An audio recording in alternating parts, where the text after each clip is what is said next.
Now, South Africa is rolling the carpet. It is ready to host the leaders of the G20 Summit for the next 2 days. However, a major G20 member, United States, will be skipping the summit in Johannesburg. Ties have taken a nosedive since U.S. President Donald Trump met South African President Cyril Ramaphosa at the White House this year.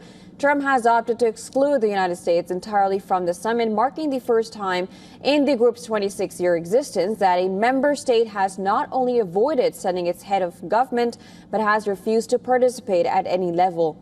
A lot has happened in the last 24 hours. Just last night, the South African president was all smiles when he announced that the U.S. is rethinking its decision to boycott the upcoming summit, and that Washington seems to be ready to participate in some shape or form.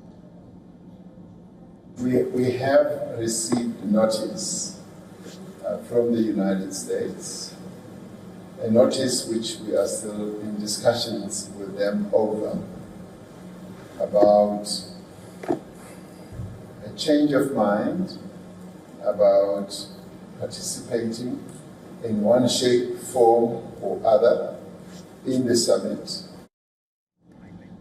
The news did not go well at the White House, where Press Secretary Caroline Levitt has said that South African president was running his mouth. She further added that Ramaphosa's comments are not appreciated by U.S. President Donald Trump and his team.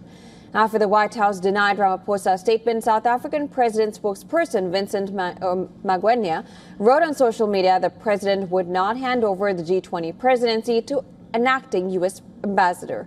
Now, tensions between the two men came to head at a Oval Office meeting in May when Ramaphosa had to endure heated exchange in front of cameras. Trump claims that Afrikaner, a white minority community, are suffering human rights abuses in South Africa.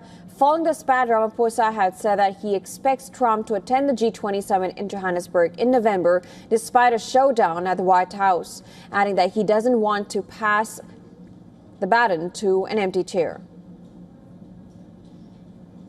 I want to hand over the presidency of the G20 to President Trump in November.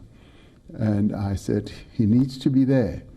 I don't want to hand over the presidency of the G20 to an empty chair. I want to hand it over to him sitting in that chair in November.